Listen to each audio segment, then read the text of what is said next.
এক লোক মসজিদে যায় আবার মন্দিরেও যায়। সে বলে হিন্দুরা আরও ভালো বলে।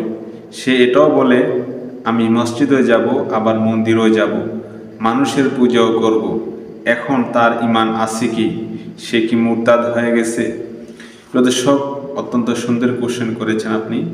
যে মুসলমানের সন্তান হয়ে আজকে দেখা যায় এই মুসলমানরা পূজাতে গিয়ে সেখানে পূজা উদযাপন করে সিঁদুর পরে সেখানে এমনকি ওই মূর্তির সামনে গিয়ে মাথা নত নমস্কার দেয়। কিন্তু মুসলমানের সন্তান জানে না যে সে যে সেই মূর্তির কাছে গেল, মাথা নত করলো এবং সেখানে নমস্কার দিল আর সেখানে সিঁদুর পরল, সে কি মুসলমান থেকে খারিজ হয়ে গেল নাকি সে মুসলমান রয়ে গেল? নবী সাল্লাল্লাহু আলাইহি ওয়াসাল্লামকে কাফিররা প্রস্তাব করেছিল যে মুহাম্মদ সাল্লাল্লাহু আলাইহি ওয়াসাল্লাম একটা কাজ করেন, আপনি 1 বছর আমাদের এই মূর্তি পূজা করেন আর 1 বছর আমরা আপনার আল্লাহর ইবাদত করব। এই যখন সন্ধি চুক্তি করতে চাইছিল ওই কাফির মুশরিকরা নবীজির সাথে, তখন নবী সাল্লাল্লাহু আলাইহি ওয়াসাল্লাম চিন্তিত হয়ে গেলেন যে এখন কি করা যায়।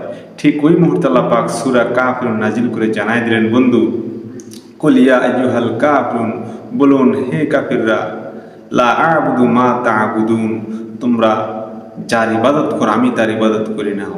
তাহলে এই আয়াত দ্বারা এই সূরা আল্লাহ পাক স্পষ্ট জানিয়ে দিলেন যে মানুষ মুসলমান কখনোই মূর্তি পূজা করতে পারবে না, আবার মসজিদও আসতে পারবে না, আল্লাহর হুকুম মানতে পারবে না, আবার মূর্তি পূজাও করতে পারবে না। যে কোনো একটি তাকে করতে হবে। যদি সে মুসলমান হয় তাহলে সে কখনোই মুসলমানের দায়িত্ব, মুসলমানের হুকুম হাকাম ছেড়ে দিয়ে অন্য কোনো ধর্মের বিধিবিধান সে পালন করতে পারবে না। যদি সে অন্য ধর্মের বিধিবিধান পালন করে তাহলে সে অবশ্যই মুসলমান থেকে খারিজ হয়ে যাবে, তার ঈমান থাকবে না এবং সে মুরতাদ হয়ে যাবে। আর এখানে আপনি যেই ব্যক্তির কথা বলেছেন সে যদি এটা বলে থাকে যে আমি মসজিদে যাব, মন্দিরে যাব, তাহলে এই সূরা কাফিরুন দ্বারা এটাই প্রমাণ হয় যে ব্যক্তি বেঈমান হয়ে গেছে এবং সে মুরতাদ হয়ে গেছে, সে মুসলমান থেকে খারিজ হয়ে গেছে। কারণ সে মন্দিরে গিয়ে সেখানে মূর্তির সামনে মাথা নত করে, মূর্তিকে সে আবার দেবতা স্বীকার করে, সে প্রভু স্বীকার করে, মূর্তির কাছে সে গিয়ে কিছু চায়, সে সেখানে সিঁদুর পরে, সেখানে সে নমস্কার দেয়, মূর্তির কাছে গিয়ে সে সিজদা করে। সুতরাং এগুলো সম্পূর্ণ হারাম, শিরক। আর সে এই কারণেই মুরতাদ হয়ে গেছে, সে ইমানদার নেই, সে মুসলমান নয়, সে মুসলমান থেকে খারিজ হয়ে গেছে। মেয়ে যদি শ্বশুর বাড়ি থেকে নিজ বাড়িতে যায় তখন কসর পড়বে কি? হ্যাঁ, মেয়ে যদি শ্বশুর বাড়ি থেকে নিজ বাড়িতে যায় তখন সে কসর পড়তে পারবে। কেন? কারণ হলো শ্বশুর বাড়ি হলো তার স্থায়ী নিবাস, আর স্থায়ী নিবাস যেখানে থাকে, যেটা হয় ওইখানে ওই ব্যক্তি 48 মিনিট দূরত্বের বেশি হইলেও সেখানে গিয়ে সে মুকিম হয়ে যায় আর সেখানে পরিপূর্ণ নামাজ পড়বে, কসর পড়তে পারবে না, কারণ স্থায়ী নিবাস, স্থায়ী আবাসস্থল। আর মেয়েদের যখন বিয়ে হয়ে যায় তখন তাদের শ্বশুর বাড়ি হয় তার স্থায়ী নিবাস, স্থায়ী আবাসস্থল, আর তার নিজের বাড়ি হয় এটা অস্থায়ী আবাসস্থল। তো যখন সে নিজের ওই স্বামীর বাড়ি, সে নিজের মায়ের বাড়িতে, বাবার বাড়িতে আসবে, তখন সে 48 মিনিট অধিক দূরত্ব হলে সেখানে সে কসর পড়বে, কসর পড়তে পারবে। জুমার খুতবা দেওয়া সুন্নত নাকি ওয়াজিব?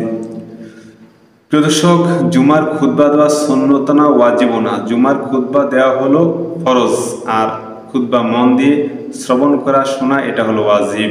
আর মিম্বারে দাঁড়িয়ে খুতবা পড়া এটা হলো সুন্নাত, এবং খুতবা দেখে দেখে পড়া অনেক সওয়াব। কোনো স্বামী স্ত্রীকে বলল আমার জিনিস তোমার জন্য হারাম, এটা দ্বারা কি বোঝায়?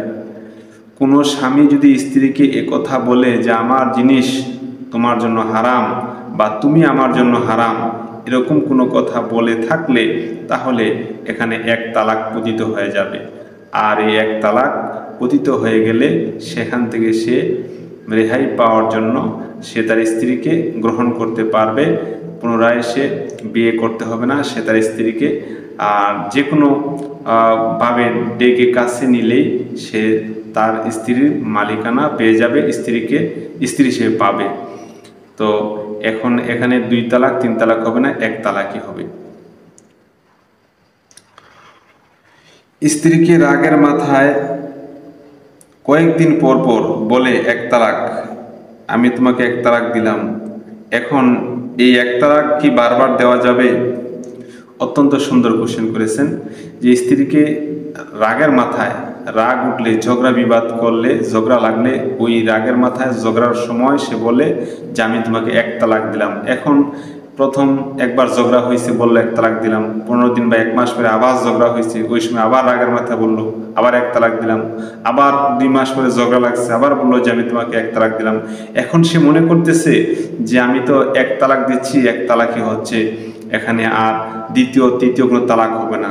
আপনি কোশ্চেনটা সুন্দর করেছেন। এখানে এই ব্যক্তিটা জানে না সে এক তালাক মাত্র একবারই দিতে পারবে, দ্বিতীয়বার গিয়ে যদি আবার সে এক তালাকও বলে কিন্তু তালাক 2টা হয়ে যাবে। তার কারণ সে তালাকের মালিক হলো 3টা তালাকের মালিক, আর 3টা তালাক হলেই কিন্তু সে তার স্ত্রী থেকে সম্পূর্ণ বিচ্ছিন্ন হয়ে যাবে, স্ত্রী তার জন্য হারাম হয়ে যাবে। এখন এই 3টা তালাক একসাথে, 1 তালাক 2 তালাক 3 তালাকও বলতে পারবে, বললে তালাক হয়ে যাবে।